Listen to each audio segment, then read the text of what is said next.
Welcome to the Reddit Chronicles. Today we will be reading from True Off My Chest. Our first post is by Super Pantoufle. Doctors destroyed a part of my brain because of their negligence.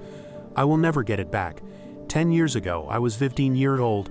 I suffered a severe concussion. I was snowboarding down an unexpectedly icy slope, and when I tried to slow down, I cut an edge, fell down chin first on the ice. My legs went over my head with my chin still on the ice, and again I was told afterwards, my chin hitting hard on the ice every time. I just remember falling, then sitting in the slope, my dad screaming to me something I could not hear or understand, then looking down between my legs still attached to my board, seeing a pool of blood. Then I remember spitting out hard chunks and more blood, then my tongue being cut on something sharp. My broken teeth. I passed out. It happened at 6 p.m. on a Sunday. I then remember hallucinating a lot in my head. I have no idea what happened, but I remember just seeing a 2D scene in gray, pink, and green, two buildings divided by a cliff, and figures running around arguing. Well, that's what I remember. Then I gained consciousness. I was laying in a hospital bed, my family and ex-step-family there. I could not move, my body was hurting like never before. It was past midnight. I remember just peeing myself and crying. The doctor told me I had a concussion and a sprained neck and back sprained, and that I was really lucky my spinal column did not snap in my neck and back. She then said to my family we were good to go. I asked for a neck brace. As I was crying in pain with my swollen face, she said, "You don't need it." I asked if I had to go to school. She said, "Yes, just take an Advil." Remember, we were Sunday going on Monday. I pledged, and so did my dad, that it did not make any sense. She finally agreed and said, "Only one day, darling. You talked all night. You don't have an excuse to skip classes." Apparently, I said things while being out of it. Monday was hell. I was crying from the pain in my whole body and head. My mom spent the day caring for me, trying to help as much as she could. Tuesday morning came. She came to check up on me. It was not better at all. And the day after that, and the other, she kept me home until she was forced to send me to school 3 days later, if I am correct. There I was bullied into taking my sunglasses off I was wearing, as the tiniest of light was shooting a sharp pain into my skull. The sound was driving me crazy. The people were hitting me in the corridors. I fell down in a fetus position so many times, my whole body still experiencing such an unbearable pain.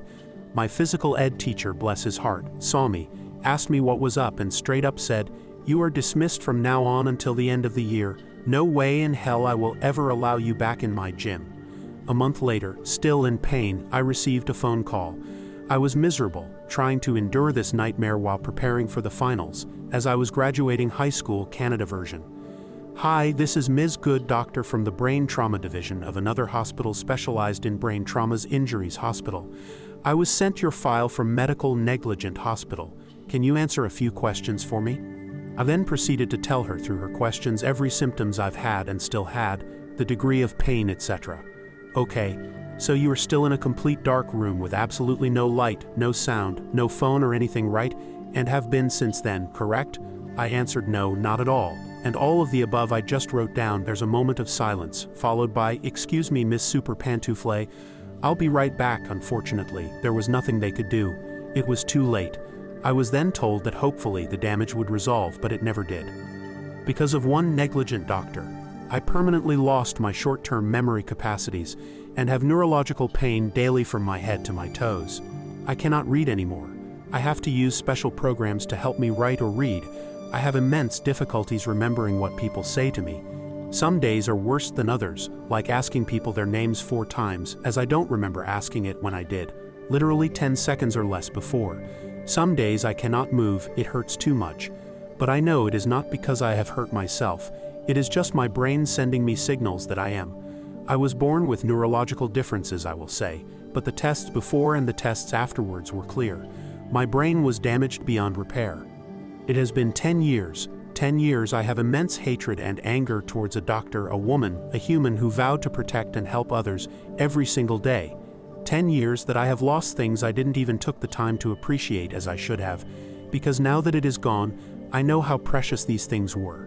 10 years I have to take daily medications, call off at work as I cannot function, screaming in silence, suffering in silence, affecting others around me who do not know or cannot understand the reality of my situation. I'm so tired and saddened by people telling me I don't listen to them, that I look fine, that I should just listen when they talk, just read a book. I still try, but I literally cannot make it back to where it was, nor even close. I miss reading a book so badly. I love writing. I miss writing and actually remembering what I was writing about the paragraph before without a robot voice consistently telling me. Thank you for reading, and please note that the quotes of what I can remember might not be the exact wording. I am sorry. Edit 1. I am sorry for my lack of clarification on why I am so angry about the doctor.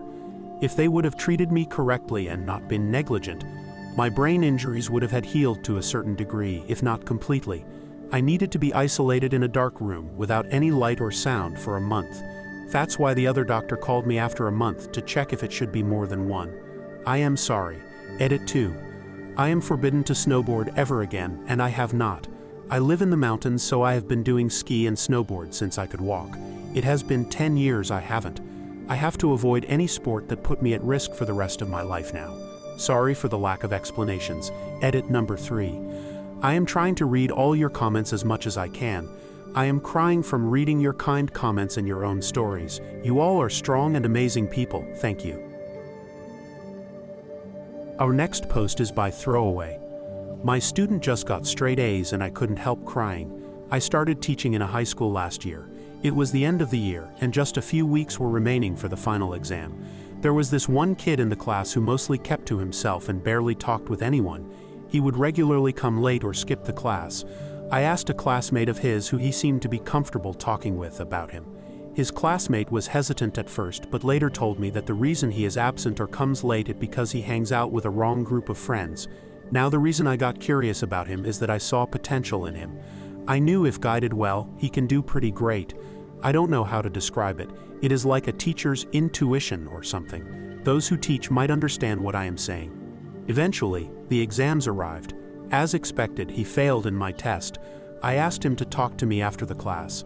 After the class, when he came to my office, I asked him about the test. He said that he knew he might fail, and what he is more concerned about is making his parents disappointed in him again. So I told him that I was going to give him a chance. I will make him pass, but on a few conditions. First, I made him promise me that he will not skip even one class, and he will always come on time until the end of next term. Second, he will stop hanging out with that group. He promised me that. As the new term started, he actually stood on his promise and started showing up to his classes, and was always on time. I asked my colleague teachers and they confirmed he was becoming more punctual. Then as we went on with the term, I would give him more small challenges, like studying every day for 20 minutes, doing homework, reading one page of an extra book, etc. Eventually, he started to progress. One day, when I was taking the attendance after I read his name and he said, "Present, sir," all his classmates clapped for him to cheer him for not making a single absence in several weeks. That made him very emotional, and I really appreciated his classmates' good gesture. Finally, when the final exams came, he got an A in my test. I was so happy I couldn't keep my happiness contained.